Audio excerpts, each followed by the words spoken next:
Update 3 is officially here and it is absolutely huge, adding tons of new map features, avatar customizations, game mechanics, blocks, visuals, balance changes, and yes, even a flamethrower. For an in-depth description of every update, go back and check out my 3 pre-release videos I did for Update 3 at the time. Here, I'm going to cover the important things, and if you want the full list, check the description below for a link to all 3 of Simon's tweets with the patch notes.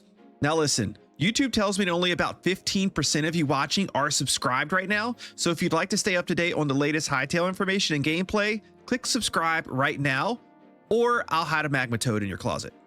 First on our list is maps, and while they haven't added the ability for maps to save yet, they did expand their functionality by quite a lot. You now have several different map markers that you can place down, change the color of, and even name to help you keep track of all the important areas that you find. There's even a button that you can select to share the markers with others that you play with. And many of the existing map icons had their display resolution improved, and player names are now always rendered on the map and are more readable when you zoom in. Speaking of multiplayer, if you're looking for the best way to play with your friends, today's sponsor, Sparked Host, has Hytale servers at some great prices that you'll want to check out. Today's video sponsor, Sparked Host, is a top-tier server hosting company that I've partnered with for years with my several Minecraft servers, and they now do Hytale servers as well. While playing with friends is pretty easy in Hytale, they can only play when you're on and playing with them. By hosting a server, you can easily add their usernames to the whitelist, allowing as many friends as you want to play in your world at a time. Also, with how Hytale works, dividing even your single player game between a server and the game client, using a server host will take that load off of your PC, giving you better performance while playing the game alone or with friends. Sparked has a lot of options to make managing your server extremely easy. You can schedule automatic backups to protect your world from issues that can come up from playing an early access game, and schedule restarts or other commands via the scheduler system. They have made it just as easy as using mods in single player. With direct integration with CurseForge, you can browse or search mods on the CurseForge site and install them with the click of a button, even while the server is live. After you restart the server, the newly installed mods will be accessible for everyone to enjoy and experience. So to get your new server today, just use my link in the description below to take you to the Sparked website. Select the location you want your new server and select the server tier that you want. The crawler tier will likely be appropriate for just yourself and maybe one other player, while the golem tier will handle a few people with slightly better performance.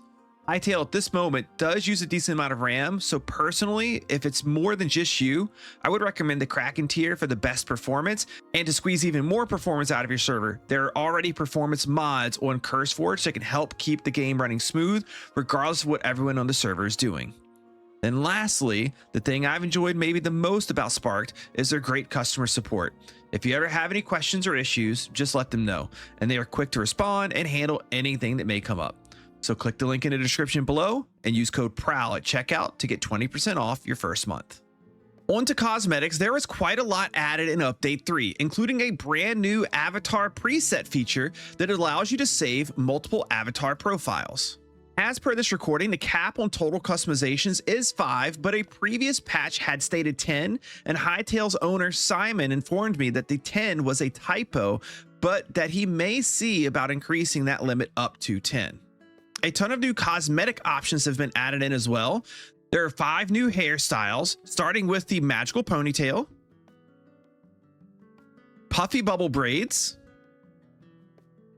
which also have 3 options, one being default, one being a hair strand, and the other being the golden bangles. Then we have the spiky mohawk, the double braided ponytail, and the long braided ponytail.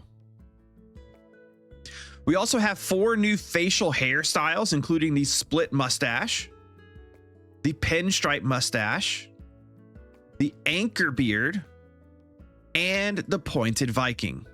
There are 3 new pieces of headwear, starting with the hard hat, the tweed hat, and the hairband. There is a new overtop shirt called the mage shirt, and also a new option in the gloves section called spiked bracelets.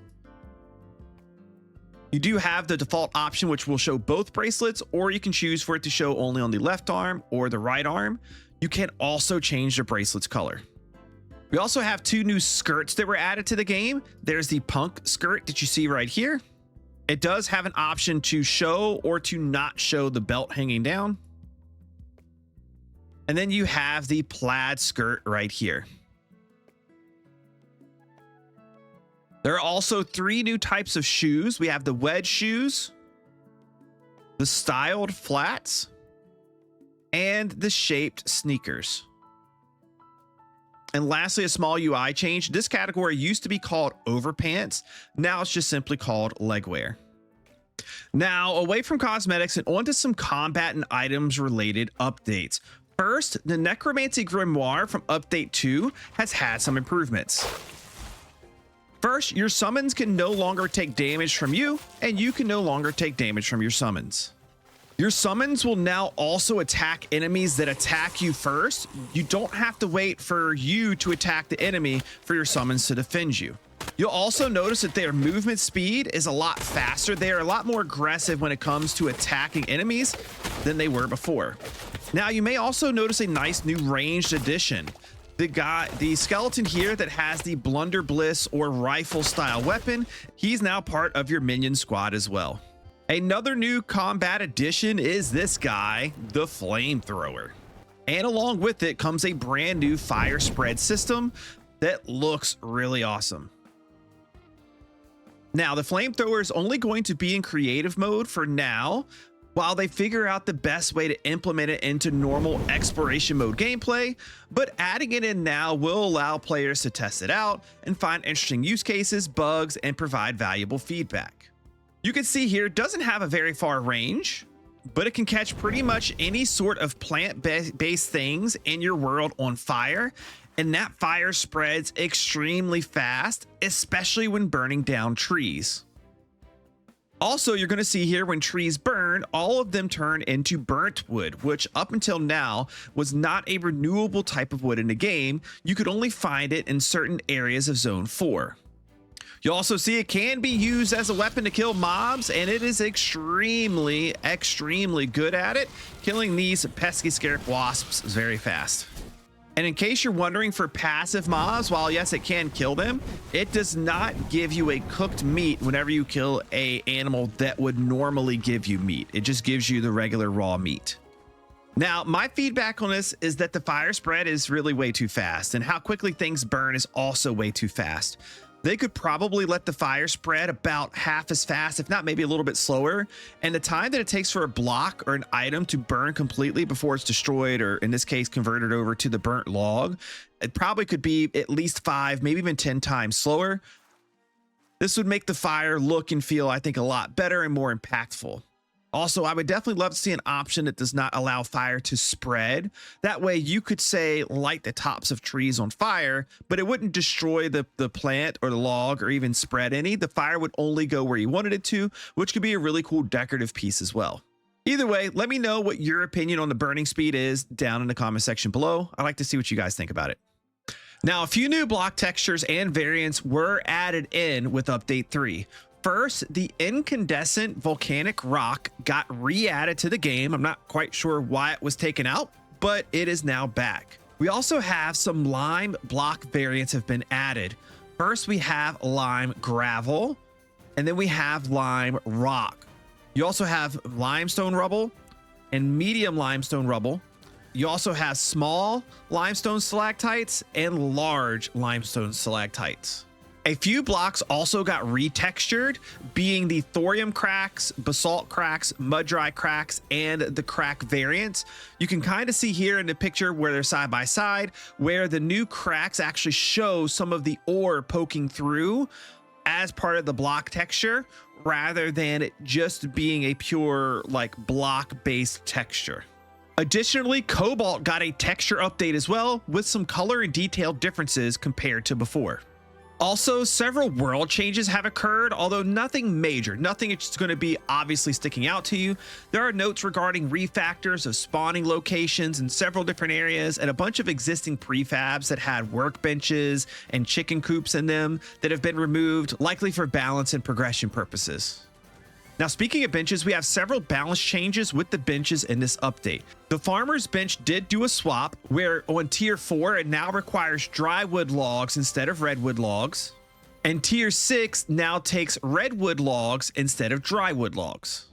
Crafting times for several early game items were updated as well. You'll see here with crude ammo, weapons, and even tools now having instant crafting times. I did notice for some reason the hammer still has a crafting time to it. It's probably just something that they missed. Also, the builder's bench craft time has been reduced from 3 seconds down to 2, and the chicken coop craft time has reduced from 4 seconds down to 2. A nice new addition to cooking in the game is now here, the tankard. The first thing you'll notice is when empty, it can be stacked up to 100, and you can click the tankard on a block of water, working sort of like the watering can does now, where the water is not removed. Now, you can use that water to make dough, which is used in many different recipes in the game. A good best practice would be to have a water block spot close by to your cooking station. This will make cooking food like pies much easier than it was previously. The furnace has received a bit of an update as well, with the tier 1 version getting some slight visual updates and a new animation, and the tier 2 furnace with a completely new look and some fresh animations as well. Now, onto some mechanics and system updates that are coming along with Update 3.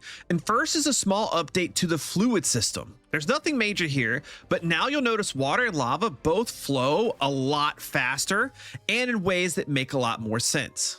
Now, I know water is one of the things that people critique the most, and it's important to keep in mind that anything to do with water right now is in a barely working state, and the developers know this. It's just a matter of what to prioritize, and they will be getting around to a full water-based update eventually. Water and underwater-based gameplay are going to be a big part of Hytale in the future. You just have to be a little patient while we get there. Next, something that a ton of people have been asking for, taming has now been added to the game. It's all pretty simple and basic for now, but will make dealing with animals much easier than before. If you click the use button on most passive animals, a little bubble will appear above their head, showing you what their favorite food is. Now, I'm curious, let me know down in the comments below, do you like that it shows you what their favorite food is, or would you rather it be a little bit of a mystery and something that you have to figure out for yourself by clicking different animals with the food type to see which food it is that they like? I'm kind of leaning towards that as opposed to it telling us, but you let me know down in the comments.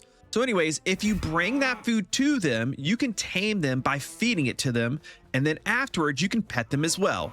Now, if you hold their favorite food in your hand, they will slowly, very slowly follow you around, and the range on this is pretty nice as well. I definitely think they should move at least player walking speed, so a little bit faster, but either way, this is a nice addition to the game. Tamed animals won't despawn and will even occasionally walk up to greet you, and you can feed them and pet them again every so often. This isn't all they have planned for animals, but it was sorely needed to help people at least interact with them in a very basic way for now, while more animal-based systems and designs are added to the game. Another huge update in Update 3, and maybe my personal favorite this update cycle, is the sickle. You can go to your farming bench now and craft a crude sickle. Take it over to your crops and swing it, and it will harvest large patches of them for you. The crops that you hit correspond with the swinging animation, where first you swing from right to left, then left to right. It seems like the most efficient way to harvest is to stand dead center with a crop with 2 crops to either side of you, and it will carve out a 5-wide path ahead of you. I do believe you can actually carve an even wider path if you try by swinging your mouse with the swing and maybe strafing around a bit as well if you really want to min-max your per swing. But the only real downside to the sickle right now is that it's only available in the crude tier. I tried out using the crude sickle through my entire large garden that you see here, and to do the whole thing with how many crops you see present, not even full, uses up 4 full sickles to finish. Yes, you can repair it with the repair kit, but that's not really even worth it at this tier of tool, so hopefully they'll have some additional tool tiers in the near future. An update was also done to ropes, and it's actually kind of awesome. You can now climb up ropes even faster with the sprint button and slide down them very quickly with the crouch button. When you press your strafe left or right buttons, you will actually now circle around the rope. This will make any rope-based experiences in your exploration mode gameplay a lot smoother and open up a whole new lane of gameplay for modded and server experiences, especially with parkour courses. Another new game mechanic added that people have been begging for is grass spreading. You can now officially watch grass grow in Hytale, and it is quite satisfying. Currently, it does look like only normal grass can spread. Many of the grass variants that exist in game, I don't believe do. I tested a few of them, but not all. So hopefully this is something that they extend out to all other types of grass as well. I've heard from many of you that want a way to make dirt stay as dirt. Slikey, Hytale's technical director, actually suggested some sort of grass killer that you could spray or put down on a grass block to kill the grass, converting it into dirt and not allowing grass to spread to it anymore. Another suggestion would be that you can craft dirt blocks from the farming station and these crafted blocks not be allowed to be spread to. So I'm curious what you guys would like to see them do down in the comment section below. Just let me know. So a few final notes here. First, warps are now sorted alphabetically in the teleporter UI rather than being by oldest to newest. The server list navigation has been improved for longer server lists, adding a scroll bar, whereas before you didn't even have a way to scroll down if you had more servers than you had room for on the first page of the list. There were dozens and dozens of bug fixes. If you have been having issues with a specific bug, you may want to check the full change logs, as I'm not going to go through all the bug fixes here. They also did fix a number of memory leaks and made some performance improvements for servers, which has been sorely needed. Server performance has been quite bad, and they do know it, so they are going to continue working on improving this. Lastly, our first non-English languages have been added to the game with Brazilian Portuguese and Russian. Additional languages will be added in the coming weeks, so keep a lookout for that. Now, this was a big list of changes, and to get a good feel for how the game has changed, I plan on making a short run Let's Play series to get a feel for the new game progression and all the changes. So if that sounds interesting to you, subscribe and make sure notifications are turned on so you don't miss it. If you liked this update video, let me know by liking the video and dropping me a comment down below. I do read all of them. If you'd like to support my Hytale content, you can do so by hanging out in live streams, by becoming a member on YouTube or a sub on Twitch, or by recommending code PROW8413 to anyone you know buying Hytale, and use my code with any servers that you play on. I thank you guys so much for watching today. It's time for me to hightail it out of here and start playing Update 3, so I'll see you next time in Orbis. Goodbye.